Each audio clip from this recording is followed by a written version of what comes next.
আমার নবীজি মেরাজে যাইয়া তোমার আমার জন্য কান্না করেছে। আমার নবীজি মক্কায় মার খাইছে, আমার নবীজি তায়েবে মার খাইছে, আমার নবীজি উহুদে যুদ্ধ করেছে। আজকে ওই নবীর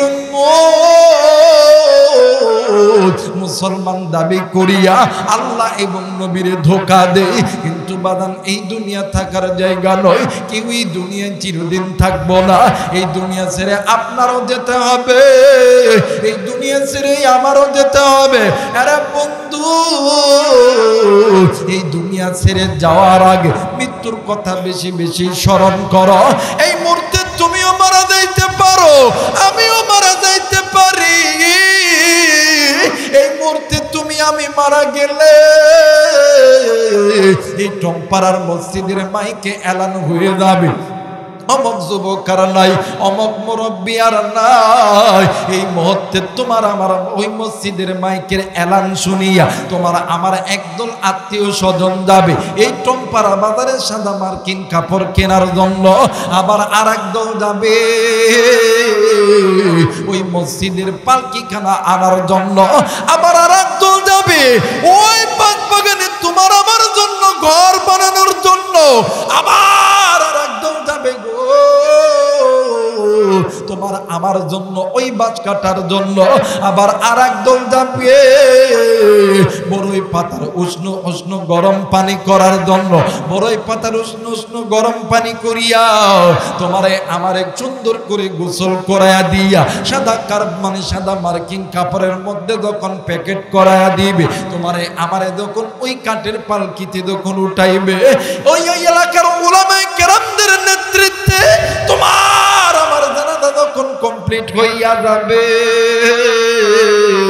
তোমার আমার আত্মীয় স্বজনগুলি ওই কাঠের পালকি লইয়া এক পা দুই পা করিয়া ওই কবরস্থানের দিকে যাইতে লাগবে। ওইটা এমন একটা কবরস্থান যে কবরের ভিতরে দিনের বেলা যাইতে কেমন জানি ভয় লাগে, দিনের বেলা তাকাইলে কেমন জানি অন্ধকার। ওই কবরের ভিতরে তোমারে আমারে যখন লইয়া ওই কবরের মধ্যে যখন তোমারে আমারে যখন রাখবে, তোমার আমার কলাশটা রাখার জন্য 2 থেকে 3 জন মানুষ ওই কবরের মধ্যে নামবে। আর বন্ধু, ওই 3 জন মানুষ তোমারে আমারে রাখিয়া ওই কবর থেকে যখন এক পা করে যখন উঠিয়া যাবে, তোমার আমার রূহ ডাক দিয়ে কইব আল্লাহ, এরাই আমারে কই রাইখা গেল। আজকে আমার স্ত্রী কই, আজকে আমার সন্তান কই, আজকে আমার দলের লোকগুলো কই, আজকে আমার বন্ধু বান্ধব আত্মীয় স্বজনগুলি কই। এরা কি জানে না আমি এই অন্ধকার রাস্তায় একা একা আমি চলতে পারি না। এরা কি জানে না আমি ইলেকট্রিক ফ্যান ছাড়াই আমি ঘুমাইতে পারি না। এরা কি জানে না আমি এই জায়গার ভিতরে ঘরের দরজা জানলা ছাড়া থাকতে পারি না। এরা আমার কোন ঘরের ভিতরে রেখে গেল যেই ঘরের কোনো জানলা নাই, যেই ঘরের কোনো দরজা নাই, যেই ঘরের কোনো ইলেকট্রিক ফ্যান নাই, যেই ঘরে কোনো আলো নাই। এরা আমারে কোন ঘরের মধ্যে রাখিয়া গেল? এই ঘরে আমি কেমন কইরা থাকবো? এই কলিজার টুকরা চাপাইবাসী আমি আপনাদেরকে কলিজা থেকে ভালোবাসি। এ টংপাড়ার মা বোনেরা, এ কলিজার টুকরা যুবক বন্ধু, এ কলিজার টুকরা বাবারা, আমার আল্লাহ বলেন ইয়া আইয়ুহাল্লাযীনা আমানুত্তাকুল্লাহ ওয়া লা তামুতুন্না ইল্লা ওয়া আনতুম মুসলিমুন। আল্লাহ বলেন হে ঈমানদার বান্দা বান্দিরা, আমি আল্লাহকে ভয় করার মতন ভয় করো যেমনটা ভয় করা উচিত। দ্বিতীয় নাম্বার ওয়া লা তামুতুন্না ইল্লা ওয়া আনতুম মুসলিমুন, তোমরা পরিপূর্ণ মুসলমান না হয়ে যেন এই কবরে যাইও না। আরে বন্ধু, তুমি আমি যদি ঈমান হারা হইয়া কবরে যাই, ওই কবরের 2 দিকের মাটি এত জোরে চাপ দিবে তোমার আমার হাড্ডি মাংসগুলি গুর গুর গুর গুর করিয়া বাড়তে থাকবে। তুমি আমি চিৎকার করব, তোমার আমার মা তোমার আমার আওয়াজ শুনতে পারবে না, দাদা তোমার আমার আওয়াজ শুনতে পারবে না। এই জন্য বলে যায় ইমান ছাড়া কবরে যাইও না, ইমান ছাড়া কবরে যাইও না। ইমানদার ঠিক থাকবে, ওই বান্দা বান্দির আমল ঠিক, ওই বান্দা বান্দির কবরটা আল্লাহর জান্নাত বানায়া দিবে। একটু আওয়াজ করে বলেন সুবহানাল্লাহ। আমার ভাইরা, এই জন্য ইমানদাররা কোনদিন গুনাহ করে না। ইমানদারদেরকে আল্লাহ তাআলা গুনাহ থেকে বাঁচায়, কারণ ইমানদারদের অন্তরের মধ্যে একমাত্র আল্লাহর মহব্বত, ইমানদারদের অন্তরের মধ্যে একমাত্র আল্লাহর ভালোবাসা। ইমানদার সদা সর্বদা গুনাহ থেকে বেঁচে থাকে, কারণ ইমানদারদের গুনাহ থেকে বাঁচায় কে? আল্লাহ। মুসলমান ভাইরা আমার বন্ধুগণ, আল্লাহ রাব্বুল আলামিন ডাক দিয়ে বললেন, পৃথিবীর মানুষ, আমি আল্লাহ রাব্বুল আলামিন তামাম পৃথিবীর মানুষগুলোকে জানায় দিলাম, নবী গো, দুনিয়ার জমিনে যদি কোনো বান্দা, যদি কোনো বান্দি আমি আল্লাহর হুকুমগুলো মেনে নাই, আমি আল্লাহ রাব্বুল আলামিন বলে দিলাম, আমার আল্লাহ বলে না, ওয়ালাউ আন্না আহলাল কুরা আমানু ওয়াত্তাকাউ লাফাতাহনা আলাইহিম বারাকাতিম মিনাস সামাই ওয়াল আরদ। একটু আওয়াজ করে বলেন আল্লাহু আকবার। আল্লাহ বললেন, পৃথিবীর মানুষ, দুনিয়ার জমিনে যদি কোনো বান্দা, যদি কোনো বান্দি আমি আল্লাহর কথা অনুযায়ী দুইটা জিনিসের গুণ অর্জন করতে পারে। এক নাম্বার জিনিস হইল ঈমান, দ্বিতীয় নাম্বার জিনিসটার নাম হইল তাকওয়া। এই দুইটি জিনিসের গুণ অর্জন করলে ওয়ালা বান্দা বান্দি উলাইকা হুম খায়রুল বারিয়া, আমি আল্লাহর দরবারে ভদ্র মানুষ। কিন্তু মুসলমান আজকে নিজেকে নিজে মুসলমান দাবি করি, কিন্তু মুসলমান আপনার আমার ইমানের মধ্যে কমজোরি। কিন্তু চাপের মুসলমান বাবা, একটু পরের যুবক বন্ধু, একটা কথা কানে নিয়ে যাবে, এই দুনিয়ার জমিনে যে বান্দা বান্দি আপনি যত বড়ই তাহাজ্জুদ গুজার হন না কেন, আপনি 5 ওয়াক্ত নামাজি হন না কেন, আপনি যতই আল্লাহওয়ালা পীর বুজুর্গ হন না কেন, আপনার ইমানের মধ্যে এক জাররা পরিমাণ যদি ঘাটতি থাকে, আল্লাহ এবং নবীর মুহাব্বতের মধ্যে যদি এক জাররা পরিমাণ ঘাটতি থাকে, আপনার কোন ইবাদত আমার আল্লাহর দরবারে কবুল হবে না। একটু আওয়াজ করে বলেন ঠিক কিনা? আমাদের সমাজে অনেক মানুষ বলে, দেখবেন যদি মানে এই দেশের কিছু তৌহিদ মুসলমান যদি ইসলামের জন্য রাজপথে আসে, একদম ডাক দেখো, যাস না, মামলা দিব, গ্রেফতার করব, এমন ভয় দেখায়। ওদেরকে যদি বলা হয়, ভাই আপনারা মুসলমান না, কই কি কস, আমার বাপ মুসলমান, দাদা মুসলমান। ভাই সাউন্ড একটু বাড়ান তো, একটু হালকা রিভাব দেন, হালকা রিভাব দেন। আল্লাহ কবুল করুক, জোরে বলেন আমিন। ওকে, অত না, আরেকটু কমান, আরেকটু কমান। হ্যালো, আরো, হ্যালো, আরো কমান। ওকে, আমার মেয়েরা, আমার বন্ধুগণ, যে কথা বলতেছিলাম, দেখবেন এরা বলে যে হায় হায় আমি মুসলমান, আমার বাপ মুসলমান। হ্যাঁ ঠিক, আপনি মুসলমান ঠিক, আপনি নবীর উম্মত ঠিক, কিন্তু আফসোসের বিষয় হইল আপনি মুসলমান, ওই মুসলমান সুবিধাবাদী মুসলমান, আপনি 100% মুসলমান এখনো হইতে পারেন নাই। কারণ মুসলমান তো আল্লাহকেই মহাব্বত করবে, মুসলমান আল্লাহর জন্যই জানমাল দিবে, মুসলমান আল্লাহর জন্যই জীবন দিবে, মুসলমান আল্লাহর জন্যই মসজিদ তৈরি করবে, মুসলমান আল্লাহর জন্যই কোরআনের মাদ্রাসা তৈরি করবে। কথা বলেন ঠিক কিনা? কিন্তু আফসোস, একজন মুসলমান যখন ময়দানে যায়, ওই যাস না, মামলা দিত, মামলা দিত। এই লোকগুলা কয় হায় হায় আমি কি মুসলমান নয়? হ্যাঁ আপনি মুসলমান। আপনি কেমন মুসলমান জানেন? আপনি অরিজিনাল 1 নম্বরে মুনাফিক মুসলমান। আমার ভাইরা বলেন তো দেখি, আজকে আমাদের এই মাদ্রাসার যিনি প্রধান অতিথি, এই যে আমিরুল ইসলাম সাহেব, ইনি যেহেতু ঢাকাতে থাকে, এলজিআরডি মন্ত্রণালয়ে চাকরি করে, ইনি একটা দেশ ভ্রমণ করতেছে। ধরেন আমাদের বাংলাদেশ থেকে আমেরিকায় যাবে। কোন দেশ? একটু আওয়াজ করতে হবে। কোন দেশ? আমেরিকায় যাবে। তো আমেরিকা যাওয়ার জন্য ভিসা, পাসপোর্ট, টাকা সব কিছু রেডি করছে। তো সব কিছু যদি রেডিও হয়, আপনি ইচ্ছা করলে বিমানে চড়তে পারবেন না। বিমান কর্তৃপক্ষের কিছু রুল, কিছু নিয়ম আপনাকে মেনটেন করতে হবে। সর্বপ্রথম আপনি যখন বিমান বন্দরে ঢুকবেন, ইমিগ্রেশন কাউন্টারে আপনাকে 2 জায়গায় চেক করা হবে, একটা কম্পিউটার দিয়ে, একটা ডিটেক্টর রাইজ দিয়ে। এই 2 জায়গায় চেক করার পরে বিমান কর্তৃপক্ষের রুল নিয়ম অনুযায়ী কোনো জিনিস যদি আপনার কাছে পেয়ে যায়, আপনি যতই শিল্পপতি হন না কেন, যতই কোটিপতি হন না কেন, আপনার বিমানের টিকিট বাতিল, আপনি আর বিমানে ভ্রমণ করতে পারবেন না। আমার মেয়েরা, আমার কথা হইল, এই তথ্য প্রযুক্তির যুগে একটা কম্পিউটার দিয়া, ডিটেক্টর দিয়া আপনার দেহের মধ্যে কি কি আছে এইটা যদি যাচাই বাছাই করে বাহির করা যায়, আমার আল্লাহ কি জানে না আপনি কত নম্বরে সিডা, আপনি কত নম্বরের বাটপার। আপনি সারাদিন মসজিদে দেয়া সেজদা যদি দেন, আমার আল্লাহ জানে আপনি কত নম্বর চিটার, আপনার ঈমানটা কত পরিমাণ খাঁটি। কারণ আমল কবুল হওয়ার সবচেয়ে দামি একটা কাজ, এটা হলো ঈমান। আরে ঈমান যার নাই, ওই ব্যক্তি জাহান্নাম। আরে ঈমান যার আছে, ওই ব্যক্তি জান্নাতি। কারণ ঈমানদার না। আর ঈমানদারদের অন্তরের মধ্যে আল্লাহর প্রেম, ভালোবাসা, আল্লাহর মহব্বত, আল্লাহর ভয় থাকে।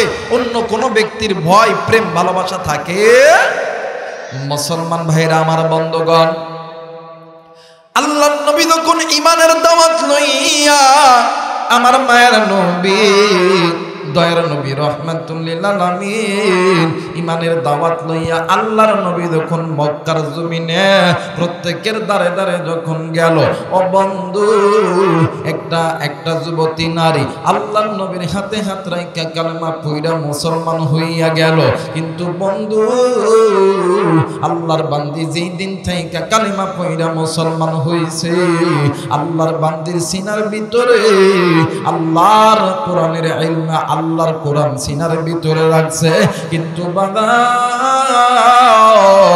কয়েক মাস যখন অতীত হয়ে গেছে, আল্লাহর নবী জনাবে মুহাম্মদ রাসূলুল্লাহ সাল্লাল্লাহু আলাইহি ওয়াসাল্লাম ব্যবসার কাজে মক্কার বাইরে কোথায় চলে গেছে। এরা বন্ধু,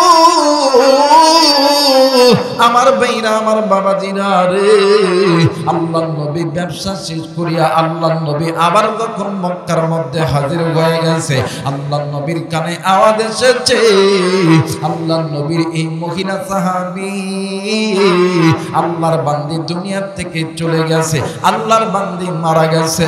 আমার মায়ের নবী, দয়ার নবী রাহমাতুল লিল আলামিন, আল্লাহর ওই বান্দির কবরটা জিয়ারত করার জন্য আল্লাহর নবী ওই যুবতীর বাড়ির দিকে গেছে। বাড়ির দিকে যাইয়া নজর কইরা দেখে কলিদার টুকরা মা ঘরের উঠানে বসিয়া ডুকরে ডুকরে কান্নাকাটি করতেছে। আমার মায়ের নবীর দেখিয়া ডাক দিয়ে কই, আব্দুল্লাহর বেটা মুহাম্মদ, তোমার জন্যই আমার কলিদার টুকরা সন্তান মারা গেছে। ডাক দিয়ে কই, মাগো, মানুষ হইয়া মানুষকে কোনোদিন মারতে পারে না, আমার আল্লাহর হুকুম যখন হবে ওই মানুষটা এমনিতেই মারা যাবে।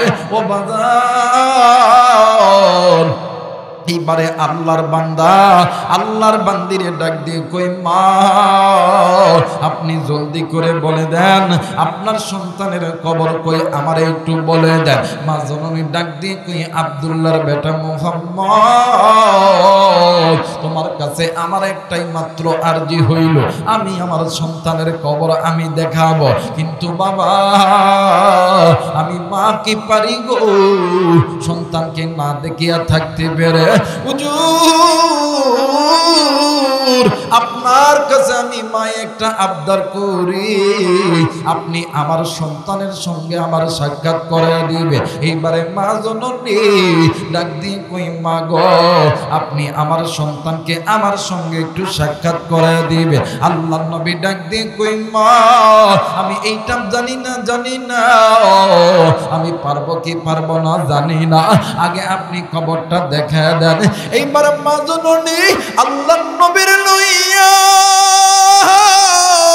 দৌড় দিয়া একটা খেজুর গাছের নিচে গেছে। খেজুর গাছের নিচে যাইয়া আমার মায়ের নবীর ডাক দিয়ে কই, আব্দুল্লাহর বেটা মোহাম্মদ, এই খেজুর গাছের নিচে আমার কলিজার টুকরা সন্তান আছে। আমার মায়ের নবী দয়ার নবী রহমাতুল্লিল আলামিন ওই খেজুর গাছের মাটিকে উদ্দেশ্য করে, কবরবাসীকে উদ্দেশ্য করে আমার নবী যখন সালাম দিয়েছে, আমার নবী সালাম দেওয়ার সঙ্গে সঙ্গে কবরের মাটি দুই ভাগ হয়ে গেছে। ওই কবরের ভিতর থেকে আল্লাহর বান্দি যুবতী নারী উঠিয়া আমার মায়ের নবীজির সালামের জবাব দিতেছে। একটু আওয়াজ করে বলেন সুবহানাল্লাহ। মুসলমান ভাইরা আমার বন্ধুগণ, আল্লাহর নবীর যতগুলো মুজিজা আছে এর মধ্যে রে অন্যতম একটা মুজিজা হইল এই ঘটনাটি একটা মুজিজা। আল্লাহর নবী ডাক দিয়ে কই, বঙ্গ বলো তো দেখি তোমার কবরের জিন্দেগি কেমন যাইতেছে। ডাক দিয়ে কই, নবী গো আপনার হাতে কালেমা পড়ে মুসলমান হওয়ার পর হুজুর আমি যখন আমার সিনার মধ্যে আল্লাহর কোরআনটি ধরে নিয়েছি, ওগো নবীজি আমি মারা যাওয়ার পর আমার গোত্রের মানুষগুলি আমারে এই খেজুর গাছের নিচে দাফন করছে। হুজুর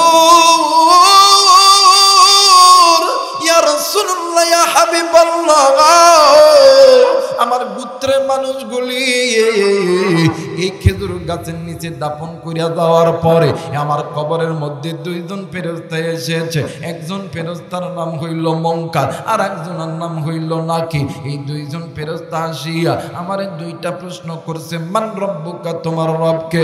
ওগো নবী আমার সিনার মধ্যে থাইকা আল্লাহর কোরআন বাইর হয়ে বলতেছিলেন, রব্বি আল্লাহ, রব্বি আল্লাহ, রব্বি আল্লাহ। একটু আওয়াজ করে বলেন সুবহানাল্লাহ। যে বান্দা বান্দির অন্তরের মধ্যে ঈমান নামক সম্পদ আছে, ওই বান্দা বান্দি কোনোদিন গুনাহ করতে পারে না। কারণ ঈমানদার বান্দা বান্দির অন্তরের মধ্যে আল্লাহর মহব্বত, আল্লাহর ভালোবাসা, আল্লাহর ভয়। প্রকৃত ঈমানদার কোনোদিন মসজিদ থেকে দূরে যায় না, প্রকৃত ঈমানদার কোনোদিন কোরআন থেকে দূরে যায় না, প্রকৃত ঈমানদার কোনোদিন ইকামতে দিন কায়েম থেকে পিছনে যেতে পারে। কিন্তু আফসোস, আজকে মুসলমানের সন্তান নামে মুসলমান, কামে মুসলমান হইতে পারি নাই। কিন্তু বাদাম মনে করা দরকার, এই দুনিয়া থাকার জায়গা নয়। কেউ এই দুনিয়ায় চিরদিন থাকবো না। এই দুনিয়া ছেড়ে আপনাকেও যেতে হবে, আমাকেও যেতে হবে।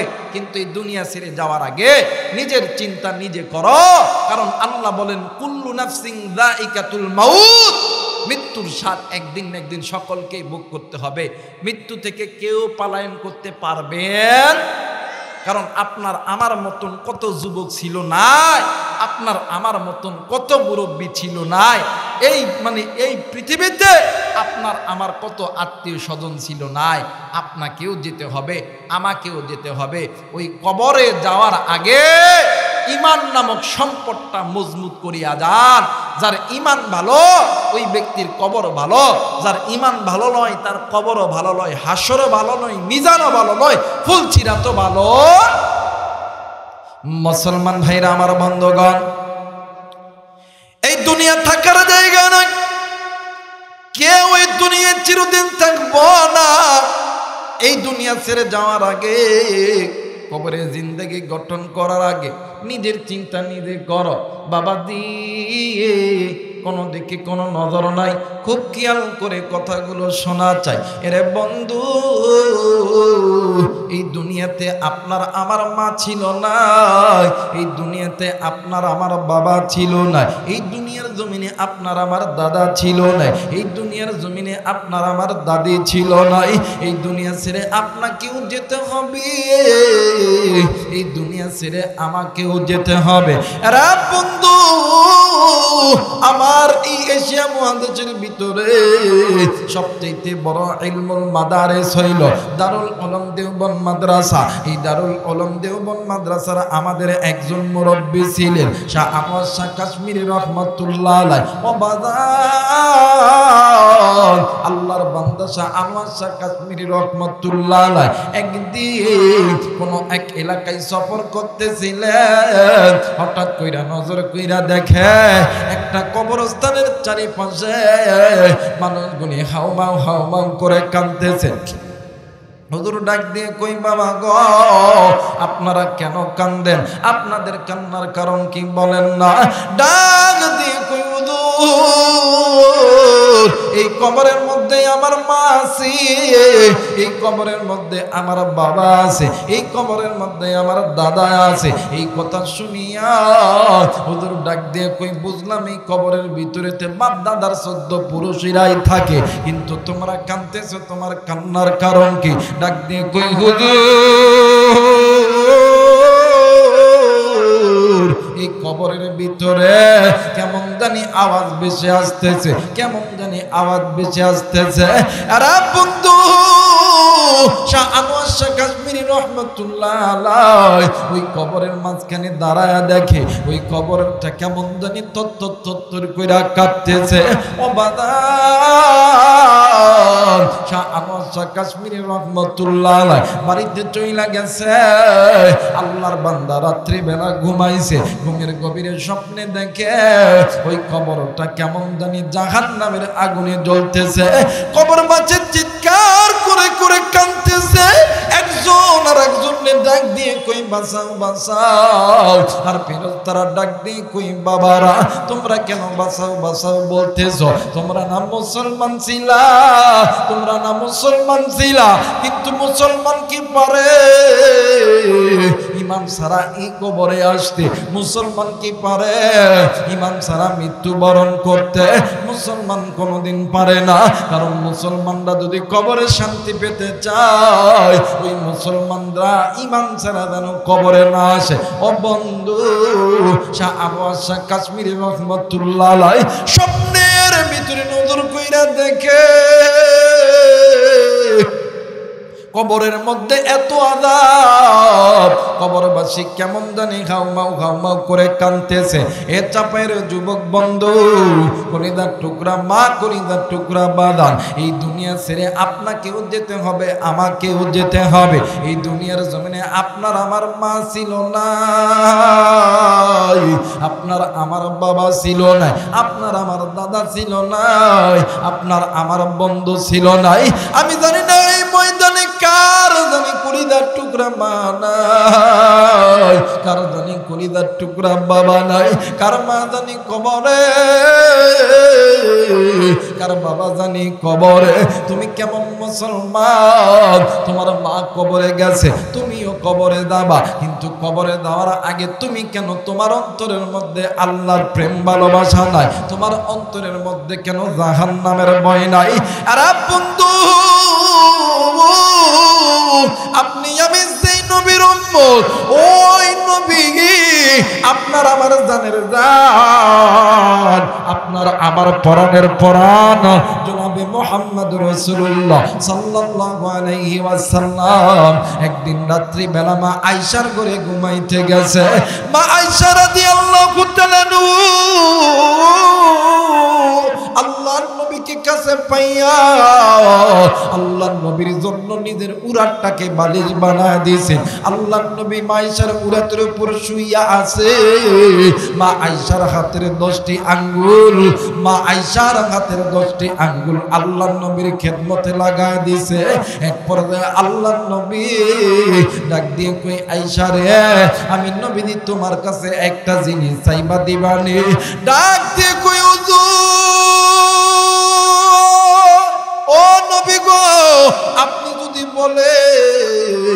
আমি আয়েশার কলিজা ছিঁড়ে দিতে হবে, আমি আয়েশা কলিজা ছিঁড়ে দিতে রাজি, আমি আয়েশা আপনি স্বামীর খালি হাতে ফেরত দিতে রাজি নয়।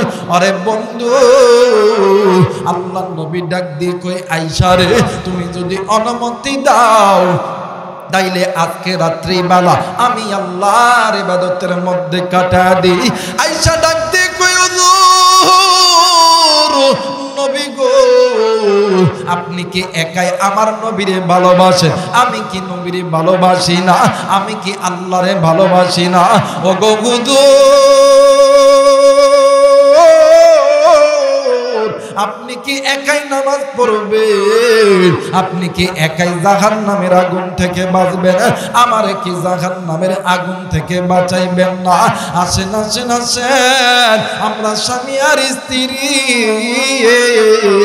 দুজন মিলিয়া আল্লাহর ইবাদতের মধ্যে দাঁড়ায় যায়। এ বাজান দেখেন, যেমন স্বামী তেমন স্ত্রী। ও বন্ধু, এইবারে স্বামী আর স্ত্রী দুজন মিলিয়া আল্লাহর ইবাদতের মধ্যে দাঁড়ায় গেছে। এইদিকে মা আয়েশা রাত্রি যখন গভীর হইয়া গেছে, মা আয়েশার চোখে ঘুম চলে এসেছে, মা আয়েশা ঘুমায়। এইদিকে আল্লাহর নবী নামাজের মধ্যে দাঁড়াইয়া আমার নবী আল্লাহর কোরআন পড়ে আর ডুকরে ডুকরে কান্দে। কিতাবের লেখক লিখেছে, আমার মায়ের নবী, দয়ার নবী রহমাতুল লিল আলামিন রাত বইরা নামাজের মুসল্লায় দাঁড়াইয়া আমার নবী ডুকরে ডুকরে কাঁদছে।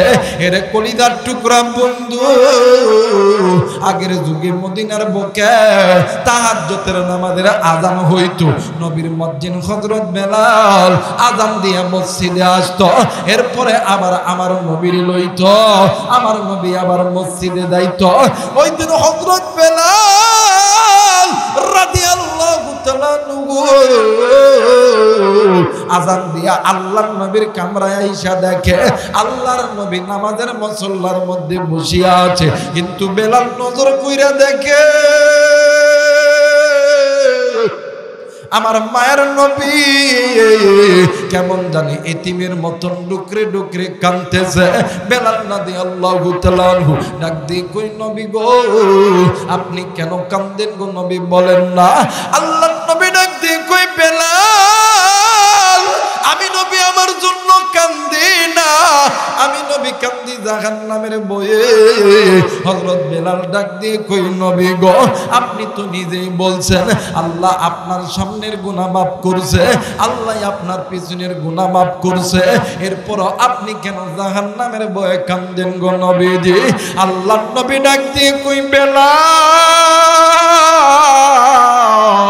আমি নবী আমার জন্য কান্দি না, আমি নবী কান্দি আমার এতিম উম্মতের জন্য। আর বেলাল, আমি নবী যখন আল্লাহর সঙ্গে সাক্ষাৎ করার জন্য আমি যখন মেরাজে গেছিলাম, আমি আমার আল্লাহরে বলছিলাম, আল্লাহ আপনি তো আমারে আপনার জান্নাতটা ভ্রমণ করাইছেন, এইবার আমি আপনার জাহান্নামটা একটু দেখব। এরে বেলাল, আমার আল্লাহ জাহান্নামটা দেখাইতে চাই না। এক পর্যায়ে আমি নবী মিরাজের রাত্রিতে আল্লাহর সঙ্গে একবারে কাটাকাটি কইরা অনেক কষ্ট করিয়া কথা বইলা ওই জাহান্নামে ঢোকার মধ্যে অনুমতি পাইছি। কিন্তু বেলাল, আমি যখন জাহান্নামের দরজার মধ্যে আমি নবী যখন ঢুকেছি, আমি জাহান্নামের দরজায় ঢোকার পরে ওই জাহান্নামের ভিতরে এত আওয়াজ, এত আওয়াজ, মানুষগুলি চিৎকার দিতেছে, চিৎকার দিতেছে। আমি নজর কইরা দেখি একজন পুরুষকে পাথরের উপর রাইখা আর একটা পাথর দিয়া যখন বাড়ি মারতেছে, এত জোরে চিৎকার করতেছে। আমি জিবরাইলকে ডাক দিয়ে কইলাম, জিবরাইল, এই বান্দারে কেন এত কষ্ট দেওয়া হয়? জিবরাইল আমিন ডাক দিন কই ইয়া রাসূলুল্লাহ, ইয়া হাবিবাল্লাহ নবী, এই বান্দা দুনিয়াতে থাকা অবস্থায় এই জবানের দ্বারা আল্লাহর মুহাব্বত প্রকাশ করেছে, অন্তরের দ্বারা প্রকাশ করে নাই। ঈমান এনেছে ঠিকই, তার মানে কিন্তু তার সমস্ত চালচলন হইল মুনাফিকদের মতো। এই জন্য মুনাফিকদের শাস্তি স্বরূপ আমার আল্লাহ এই বান্দারে শাস্তি দিছে। আল্লাহ নবীও কান্দে, আল্লাহ নবীর সামনে যায়, আল্লাহর নবী যত আদব দেখে আমার নবীজি ডুকরে ডুকরে কান্দে। এক পর্যায়ে জিবরাইল আমিন ডাক দিয়ে কই নবী গো, আপনি আর সামনে যাইতে পারবেন না, আমার আল্লাহ আপনার সামনে যাওয়ার রাস্তা বন্ধ করিয়া দিয়েছে। আল্লাহ নবী জাহান্নামের ভিতর থেকে বাইর হইয়া আল্লাহ নবী ডাক দিয়ে কই আল্লাহ, আমার এতিম উম্মত গুলো কেমনে এই জাহান্নামের আগুন থেকে বাঁচবে? এই উম্মত গুলো তো এই জাহান্নামের আগুন সহ্য করতে পারবে না। আমার আল্লাহ ডাক দিয়ে কই নবী গো, আপনি আপনার উম্মত গুলোকে জানায়া দেন, এক নাম্বার যে উম্মত আমি আল্লাহ এবং আপনি নবীকে ভালোবাসবে, ভালোবাসার পর যাদের অন্তরের ভিতরে আমি আল্লাহ মানে আমি আল্লাহর জাহান্নামের ভয় যেই বান্দা বান্দির অন্তরে থাকবে, ওই বান্দা বান্দি কোনোদিন জাহান্নামের আগুনে জ্বলবে না। আরে চাপাই বাঁশি আমার নবীজি মেরাজ দিয়া তোমার আমার জন্য কান্না করেছে। আমার নবীজি মক্কায় মার খাইছে, আমার নবীজি তায়েবে মার খাইছে, আমার নবীজি উহুদে যুদ্ধ করেছে। আজকে ওই নবীর মুসলমান দাবি করিয়া আল্লাহ এবং নবীরে ধোঁকা দেয়। কিন্তু বাদান এই দুনিয়া থাকার জায়গা নয়, কেউই দুনিয়ায় চিরদিন থাকবো না। এই দুনিয়া ছেড়ে আপনারও যেতে হবে, এই দুনিয়া ছেড়ে আমারও যেতে হবে। আরে বন্ধু, এই দুনিয়া ছেড়ে যাওয়ার আগে মৃত্যুর কথা বেশি বেশি স্মরণ করো। এই মুহূর্তে তুমিও মারা যাইতে পারো, আমিও মারা যাইতে পারি। এই মুহূর্তে তুমি আমি মারা গেলে এই টংপাড়ার মসজিদের মাইকে এলান হয়ে যাবে, অমক যুবক আর নাই, অমক মুরব্বী আর নাই। এই মুহূর্তে তোমার আমার ওই মসজিদের মাইকের এলান শুনিয়া তোমার আমার একদল আত্মীয় স্বজন যাবে এই টংপাড়া বাজারে সাদা মার্কিন কাপড় কেনার জন্য, আবার আর একদল যাবে ওই মসজিদের পালকিখানা আনার জন্য, আবার আর একদল যাবে ওই বাগানে তোমার আমার জন্য ঘর বানানোর জন্য, আবার আর একদল যাবে গো তোমার আমার জন্য ওই বাঁশ কাটার জন্য, আবার আর একদল যাবে বড়ই পাতার উষ্ণ উষ্ণ গরম পানি করার জন্য। বড়ই পাতার উষ্ণ উষ্ণ গরম পানি করিয়া তোমারে আমার এক সুন্দর করে গোসল করায়া দিয়া সাদা মানে সাদা মার্কিন কাপড়ের মধ্যে যখন প্যাকেট করায়া দিবে, তোমারে আমারে যখন ওই কাঠের পালকিতে যখন উঠাইবে, ওই এলাকার উলামায়ে কেরামদের নেতৃত্বে তোমার আমার জানাজা যখন কমপ্লিট হইয়া যাবে, তোমার আমার আত্মীয় স্বজনগুলি ওই কাঠের পালকি লইয়া এক পা দুই পা করিয়া ওই কবরস্থানের দিকে যাইতে লাগবে। ওইটা এমন একটা কবরস্থান যে কবরের ভিতরে দিনের বেলা যাইতে কেমন জানি ভয় লাগে, দিনের বেলা তাকাইলে কেমন জানি অন্ধকার। ওই কবরের ভিতরে তোমারে আমারে যখন লইয়া ওই কবরের মধ্যে যখন তোমারে আমারে যখন রাখবে, তোমার আমার কলাশটা রাখার জন্য 2 থেকে 3 জন মানুষ ওই কবরের মধ্যে নামবে। আর বন্ধু, ওই 3 জন মানুষ তোমারে আমারে রাখিয়া ওই কবর থেকে যখন এক পা করে যখন উঠিয়া যাবে, তোমার আমার রূহ ডাক দিয়ে কইব আল্লাহ, এরাই আমারে কই রাইখা গেল। আজকে আমার স্ত্রী কই, আজকে আমার সন্তান কই, আজকে আমার দলের লোকগুলো কই, আজকে আমার বন্ধু বান্ধব আত্মীয় স্বজন গুলি কই। এরা কি জানে না আমি এই অন্ধকার রাস্তায় একা একা আমি চলতে পারি না। এরা কি জানে না আমি ইলেকট্রিক ফ্যান ছাড়াই আমি ঘুমাইতে পারি না। এরা কি জানে না আমি এই জায়গার ভিতরে ঘরের দরজা জানলা ছাড়া থাকতে পারি না। এরা আমার কোন ঘরের ভিতরে রেখে গেল সেই ঘরের কোনো জানলা নাই, যেই ঘরের কোনো দরজা নাই, যেই ঘরের কোনো ইলেকট্রিক ফ্যান নাই, যেই ঘরে কোনো আলো নাই। এরা আমারে কোন ঘরের মধ্যে রাখিয়া গেল? এই ঘরে আমি কেমন কইরা থাকবো? এই কলিজার টুকরা চাপাইবাসী আমি আপনাদেরকে কলিজা থেকে ভালোবাসি। এ টম্পাড়ার বাবুনেরা, এ কলিজার টুকরা যুবক বন্ধু, এ কলিজার টুকরা বাবারা, আমার আল্লাহ বলেন ইয়া আইয়ুহাল্লাযীনা আমানুত্তাকুল্লাহ ওয়া লা তামুতুন্না ইল্লা ওয়া আনতুম মুসলিমুন। আল্লাহ বলেন হে ঈমানদার বান্দা বান্দীরা, আমি আল্লাহকে ভয় করার মতন ভয় করো যেমনটা ভয় করা উচিত। দ্বিতীয় নাম্বার ওয়া লা তামুতুন্না ইল্লা ওয়া আনতুম মুসলিমুন, তোমরা পরিপূর্ণ মুসলমান না হয়ে যেন এই কবরে যাইও না। আরে বন্ধু,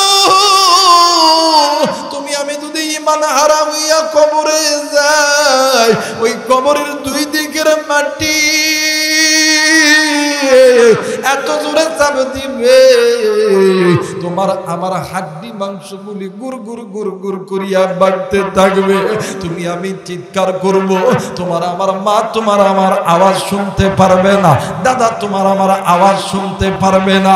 এই জন্য বলে যায় ঈমান ছাড়া কবরে যাইও না, ঈমান ছাড়া কবরে যাইও না। ঈমানদার ঠিক থাকবে, ওই বান্দা বান্দির আমল ঠিক, ওই বান্দা বান্দির কবরটা আল্লাহর জান্নাত বানায়া দিবে। একটু আওয়াজ করে বলেন সুবহানাল্লাহ। আমার ভাইরা, এই জন্য ঈমানদাররা কোনদিন গুনাহ করে না। ঈমানদারদেরকে আল্লাহ তাআলা গুনাহ থেকে বাঁচায়, কারণ ঈমানদারদের অন্তরের মধ্যে একমাত্র আল্লাহর মহব্বত, ঈমানদারদের অন্তরের মধ্যে একমাত্র আল্লাহর ভালোবাসা। ঈমানদার সদা সর্বদা গুনাহ থেকে বেঁচে থাকে, কারণ ঈমানদারদের গুনাহ থেকে বাঁচায় কে? আল্লাহ। ঈমানদারদের জিকির হয় আল্লাহর জন্য, ঈমানদারদের নামাজ হয় আল্লাহর জন্য, ঈমানদারদের জিহাদ হয় আল্লাহর জন্য, ঈমানদারদের সমস্ত কাজ হয় আল্লাহর জন্য। আল্লাহ বলেন ইন্না সলাতি ওয়া নুসুকি ওয়া মাহইয়ায়া ওয়া মামাতি লিল্লাহি রাব্বিল আলামিন। ঈমানদারের নামাজ, ঈমানদারের রোজা, ঈমানদারের হজ, ঈমানদারের কুরবানি লিল্লাহি রাব্বিল আলামিন, সবকিছু আমার আল্লাহর জন্য। কারণ ঈমানদারদের অন্তরে জাহান্নামের ভয় আছে। এজন্য ঈমানদার জাহান্নামের ভয়ে কোনোদিন আল্লাহর দল ছাড়া অন্য কোনো দলেও যায় না। আমার ভাইরা, আমার বন্ধুগণ, আবার অনেক সময় আল্লাহ তাআলা ঈমানদারদেরকে পরীক্ষা নেয়। কোনো সময় মাল দিয়ে পরীক্ষা নেয়, কোনো সময় মাল কেড়ে নিয়ে পরীক্ষা নেয়। এটা আল্লাহ তাআলা একটা পরীক্ষা। আল্লাহ অনেক সময় দেখে যে ঈমানদারদের ঈমান কমছে না বাড়ছে। অনেক সময় আল্লাহ তাআলা মানুষকে যখন বিপদ দেয়, অনেকে কয় আল্লাহ আমারে দেখতেই পারে না, আল্লাহ খালি বিপদ দেয়, খালি বিপদ দেয়। আরে ভাই, আল্লাহ তোমারে বিপদ দেয় কেন জানো নি? তুমি যাতে আল্লাহরে বারবার বারবার ডাকো, স্মরণ করো। এই জন্য আল্লাহ তাআলা ঈমানদারদেরকে বারবার বিপদ দেয়। বিপদ দেওয়ার কারণ হইল যাতে বান্দা আমি আল্লাহকে স্মরণ করে, আমি আল্লাহকে ডাকে। আর আল্লাহর কাছে তো ওই বান্দাই সবচেয়ে প্রিয়, সবচেয়ে দামি। যেই বান্দা বেশি বেশি আল্লাহরে ডাকে, যেই বান্দা বেশি বেশি আল্লাহর কাছে তওবা করে, যেই বান্দা বেশি বেশি আল্লাহর কাছে চায়। যে চায় না সে পায় না, যে কি চায় না পায় না, যে চায় সেই পায়, যে চায় না সে পায় না। দেখবেন আমরা সূরা ফাতিহা পড়ে নামাজের মধ্যে দেখবেন এই সূরা ফাতিহার ভিতরে দুইটি আয়াত আছে, ইয়্যাকা না'বুদু ওয়া ইয়্যাকা নাস্তাঈন। আল্লাহ, আমরা তো আপনারই ইবাদত করি, আপনার কাছেই চাই। একদম এটা মিথ্যা কথা। আল্লাহর ইবাদত করি না, আল্লাহর কাছে চাইও না। আবার কই এই রাস্তা কি আমার ভাই না হইলে হতো, আমার খালা এমপি না হলে হতো, আমার দল এমপি না হলে হতো? আরে পাঠার ঘরের পাঠা, আল্লাহ যেটা আসমান থেকে বরাদ্দ করছে, তোমার দুলা ভাই, তোমার খালা, তোমার ফুফু ক্ষমতায় না গেলেও আল্লাহ ওইটা করায়া দিবে। তুমি নড়চড় করে কিছু করতে পারবা। আজ মুসলমানদের ভিতরে অনেক মুসলমান বলে, হুজুর আমি এত চাই, আল্লাহ দেয় না। হুজুর আল্লাহ দেয় না। আরে চোর বাটপার তুলে আল্লাহ দিবে কেমন কইরা? 2 মিনিটে কথা বলে নি, দেখবেন আমাদের সমাজে যারা চাকরি করে, যেমন আজ মানে চাপায়ে এই গোমস্তাপুর থানায় টমপুর এলাকায় ধান কাটার কাজ হচ্ছে না বাবা? হ্যাঁ, ধান কাটার কাজ। আমরা 500 টাকা দিয়ে লোক নিছি। কয় টাকা? 500 টাকা দিয়ে লোক নিছি। 4 জন লোক দিনে 1 বিঘা মাটি কাটবে। কয় বিঘা? 1 বিঘা কাটবে। কিন্তু 4 জন লোক যায় সারা দিনে কাটছে 5 কাটা। কয় কাটা? 5 কাটা। এখন মালিক কত টাকা দিবে? কারণ মালিক জানে যে একটা লোক দিনে 5 কাটা জমি কাটতে পারবে। তাহলে 4 জন হলে 5 কাটা 5 কাটা 4 5 20 কাটা, মানে 1 বিঘা জমি কাটা আসে। এখন 5 জন মিলা কাটতেছে 4 কাট 5 কাটা। মালিক কইবে টাকা তো নাই রে, যা সব সব। এতটুকু কমন সেন্স প্রত্যেকটা মানুষের দিলে থাকা দরকার। এতটুকু কমন সেন্স প্রত্যেকটা মানুষের কাছে থাকা দরকার। কারণ আমি একটা কাজের লোক যদি নেই, কাজের লোক যদি কাজ যদি টাইম মতো না শেষ করতে পারে, আপনার রাগ হয়, আপনি টাকা দিতে চান না। বলেন তো, আপনি সারাদিন আল্লাহর কাছে বলেন ইয়্যাকা না'বুদু ওয়া ইয়্যাকা নাস্তাঈন, আল্লাহ আমরা তো আপনারই ইবাদত করি, আপনার কাছে চাই। বুকে হাত দিয়ে বলেন, দিনে 5 ওয়াক্ত নামাজ মসজিদের মিনারের আযানে আসে, আপনি কয়বার নিজের এই কপালটা আল্লাহর দরবারে তুমি লাগাইছো? কয়বার লাগাইছো? সারাদিনে একবারও এই কপালটা আল্লাহর দরবারে লাগাই নাই। তাহলে তুমি আল্লাহর কাছে চাইবার আল্লাহ তোমারে দিবে? আল্লাহর কি এতই ঠেকা পড়ছে যে তুমি আবার তোমারে দিবে? তুমি আল্লাহর হুকুম মানো, আল্লাহ তুমি মানে আল্লাহ তোমারে দিবে। তুমি আল্লাহর ইবাদতটাকে পরিপূর্ণভাবে সাজাও, আল্লাহ তোমারে কোনোদিন দিতে কৃপণতা করবে না। এই জন্য ইবাদতটা হবে আল্লাহর জন্য। আল্লাহ বলেন ফাদখুলি ফি ইবাদি ওয়াদখুলি জান্নাতি, ইবাদত করবে যারা আল্লাহর জান্নাত পাবে তারা। তুমি খালি প্রতিদিন শুক্রবারে একদিন পাইছো, আল্লাহ দেন, আল্লাহ আল্লাহ দেন, আল্লাহকে তুই যে কত নাম্বারে সিটেটারে আমি জানি না। শুক্রবার দিন ফজর নামাজ পর্যন্ত নাই, জুম্মার নামাজে হায় সবার আগে যায় দাঁড়ায়, ফজরের নামাজও পড়ে না। আরে ফজরের নামাজ না পড়লে তো তোর জুম্মার নামাজ দরকারই নাই। যে আবার সবার আগে যা তোর সুরমা পড়ায় খুব স্টাইলে, ওরে বাপ রে বাপ, হুজুর হুজুর হুজুর হুজুর তো একটু বয়ান বেশি করে, ডাক দেখো হুজুরকে আবার সিগন্যাল দেয় সোর। আবার দেখবেন বর্তমানে একটা দেখছি যে নামাজ শেষ মোনাজাত করার পরে একজনও থাকে না, খালি হুজুর আর এই যেগুলো মুরব্বী কিছু আছে যারা 5 ওয়াক্ত নামাজ পড়ে, এরা ছাড়া কেউ থাকে না। ভাই এই জুমার যে 2 রাকাত নামাজ আছে ফরজ নামাজ, এটা পড়লে কি জুমার নামাজ শেষ? তুমি যে কত নাম্বারে বাটপারি করে মসজিদ থেকে বাড়াইলা, এটা আমার আল্লাহ খুবই ভালো করে জানে। এই কারণে বাজার আল্লাহ সব কিছু জানে, আল্লাহ সব কিছুর মালিক। আমার আল্লাহ রহমান, আমার আল্লাহ রহিম, তিনি হুয়াল হাইয়ুল কাইয়ুম। ইমানদার যদি হতে চাও, আল্লাহকে ভেদাল মুক্ত মোহাব্বত করা দরকার। কথা বলেন ঠিক কিনা? দেখবেন আমার দুনিয়ার জমিনে নারী পুরুষের প্রেম হয় না, যুবক যুবতী এ কয় আমি তোমারে ছাড়া বাঁচতাম না, আমি তোমারে ছাড়া বাঁচতাম না, ওই কয় আমি তোমার জন্য গলার দড়ি দিতাম, আমি তোমারে গলার দড়ি দিতাম। এটা হইল নারী পুরুষের যুবক যুবতীর মধ্যে ভালোবাসার একটা বহির্প্রকাশ। কিন্তু আফসোস, আমরা মুসলমান হইয়া একটা নারী একটা পুরুষকে যেই পরিমাণ ভালোবাসে, এর 1 জাররা পরিমাণ ভালোবাসা যদি আমরা নবীরে বাসতে পারতাম, আমাদের দুনিয়ার জিন্দগিটাও ধন্য হইতো, আখিরাতের জিন্দগিটাও ধন্য হইতো। এই বাংলার জমিনে দাঁড়াইয়া কোন নাস্তিক মুরতাদগুলি ইসলামের বিরুদ্ধে কথা বলতে পারতো না, ইসলামের বিরুদ্ধে কোনো কথা বলতে পারতো না। তার কলিজাটা তার দিব্যাটা টান দিয়ে ছিঁড়া মুসলমান এক এক করে কুত্তা দিয়ে খাওয়াইতো। কথা বলেন ঠিক কিনা? মুসলমান ভাইরা আমার, বন্ধুগণ, ঈমান অনেক দামি জিনিস। মাঝে মধ্যে আমার আল্লাহ ইমানদারদেরকে পরীক্ষা করে। ও বন্ধু, যেমন বর্তমান আমার বাংলাদেশে আল্লাহ তাআলা আপনার আমার ঈমান পরীক্ষা করতেছে, এইদিকে বাংলার জমিনে একদল ভারতের এজেন্সিরা, যারা রয়ের দালালেরা এই বাংলার জমিনে ধর্মীয় অনুভূতিতে আঘাত হানার চিন্তা করতেছে। এই ষড়যন্ত্র এখনকার ষড়যন্ত্র নয়, এটা আগের ষড়যন্ত্র। তারা বারবার মুসলমানদেরকে তারা ঈমান নামক সম্পদ পরীক্ষা করে। মুসলমানদের ঈমান কেমন আছে, মুসলমানদের ঈমান ভালো আছে কিনা।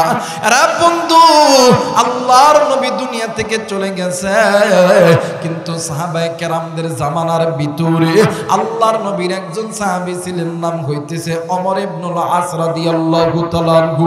ও বাজার, বর্তমান যেই জায়গায় ইহুদিরা দখল করে নিয়েছে, এই ইহুদি রাষ্ট্রের ভিতরে একটা শহর আছে, ইসরায়েল যে শহর আছে, এই শহরের মাঝখানে জেরুজালেমের চৌরাস্তার মোড়ে তদানীন্তন সময়ে কিছু ইহুদি খ্রিস্টানরা ঈসা নবীর মূর্তি বানায় রাখছিল, তারা তাদের প্রভুর মূর্তি বানায় রাখছিল। কিন্তু বাজার সেই সময় ইহুদির বাচ্চাগুলি মুসলমানদের ঈমান পরীক্ষা করার জন্য তারা ওই সময় তাদের স্রষ্টার লাখ ভেঙেছে, অর্থাৎ ঈসা নবীর মূর্তির লাখ ভেঙে ফেলেছে। এর ভিতরে সমস্ত ইহুদি নাসাররা খেপে গেছে, কে এই লাখ ভাঙলো? কারণ মুসলমানরা তো এক আল্লাহ ছাড়া অন্য কারো ইবাদত করে না, হয়তো বা মুসলমানরাই ভেঙেছে। এই জন্য এই জেরুজালেমের চৌরাস্তার মোড়ে ওই মুসলমানদের নেতা, মুসলমানদের নবী নবী মুহাম্মাদের একটা মূর্তি বানানো হবে। ওই মূর্তি বানিয়া আমরা ওই মূর্তির লাখ এমন করিয়া ভাঙব। মুসলমান বন্ধু, লক্ষ লক্ষ ইহুদিরা এক জায়গায় দাঁড়ায় গেছে, খ্রিস্টান গুলো এক জায়গায় দাঁড়ায় গেছে। এইবারে তারা সিদ্ধান্ত নিছে, আল্লাহর নবী জনাবে মুহাম্মদুর রাসূলুল্লাহ সাল্লাল্লাহু আলাইহি ওয়াসাল্লামের মূর্তি বানাইবে। এইদিকে আমর ইবনুল আসের কাছে খবর গেছে। এইবারে আমর ইবনুল আস ওই মজমার মধ্যে হাজির হইছে। ডাক দিয়ে কই, আমি তোমাদের লগে একটু কথা বলবো। ডাক দিয়ে কই, কি কথা বলবা বলো না। ডাক দিয়ে কই, তোমরা যে মুহাম্মদের মূর্তি বানাইবা, এটা কি সত্য? বলতেছে হ্যাঁ। বলতেছে, আমি তোমাদের স্রষ্টার লাখ ভাঙছি, আমি ঈসা নবীর মূর্তির লাখ আমি ভাঙছি। আর একজন খ্রিস্টান ডাক দিয়ে কই, ও আল্লাহর বান্দা, তুমি যে এই কথা বলতেছ, আমাদের সিদ্ধান্ত হইল যারা আমার স্রষ্টার লাখ ভাঙছে, আমরা তার লাখ নিজ হাতে কেটে ফেলে দিব। ডাক দিয়ে কই, ভাইয়া চিন্তা নাই, চিন্তা নাই, আমার নবীর মূর্তি তোমাদেরকে বানাতে হবে না। মাটির মূর্তি বানাইয়া তোমরা ওই মাটির মূর্তির লাখ ভাঙলে তো তোমরা মজা পাবা না। আমি ওই নবীর উম্মত, আমার নাম আমর ইবনুল আস, আমি আমার নবীর প্রেমে আমি আমার তাজা লাখটা দিতে চাই গোরে বন্ধু। এইবার কয়েকজন খ্রিস্টান মিলিয়া দাঁড়ালো, একটা ছুরি লইছে, ছুরি লইয়া আমর ইবনুল আসের লাখের সামনে যখন ধরছে, আমর ইবনুল আস ডাক দিয়ে কই, আল্লাহ তুমি সাক্ষী থেকে গো মওলা, আমি তো নবীর জন্য রক্ত দিতে পারি নাই, কিন্তু আজকে নবীর মূর্তি না বানানোর জন্য আমি আমার নিজের লাখটা আমি ইসলামের জন্য, কোরআনের জন্য আমি দিয়ে দিলাম। লাখ যখন কাটবে, একজন ইহুদি হাত তুলিয়া ডাক দিয়ে কই, দাঁড়াও দাঁড়াও, আল্লাহর বান্দারা এই লাখটা কেটো না। ডাক দিয়ে কই, পৃথিবীর মানুষ শুনে নাও, সামান্য একটা নবী যার নাম মুহাম্মদ, এই নবীর প্রেমে পড়িয়া যুবক যদি নিজের লাখটা যদি দিতে পারে, আমার মনে হয় এই নবী সাধারণ কোন ব্যক্তি নয়। আমি এই মুহূর্তে এই আল্লাহর বান্দার হাতে কালেমা পয়রা মুসলমান হয়ে যাব। তোমরা কে কেউ পারো নাকি বলো না? ওই মুহূর্তে ওই দিনে হাজার হাজার লক্ষাধিক মানুষ আমর ইবনুল আসের হাতে হাত রাইখা কালেমা পয়রা মুসলমান হয়ে গেছে। একটাই মাত্র কারণ হইল, মুসলমান হিসাবে আমর ইবনুল আস কারো কাছে মাথা নত করে নাই। সকলেই পড়ে নিল লা ইলাহা ইল্লাল্লাহু মুহাম্মাদুর রাসূলুল্লাহ। সকলেই পড়ি সাল্লাল্লাহু আলাইহি ওয়াসাল্লাম। আল্লাহ তাআলা আপনাকে আমাকে সকলকে ঈমানের উপরে তাকওয়ার উপরে নিজের জিন্দেগি কাটানোর তৌফিক দান করুক। সকলে পড়ি আমিন।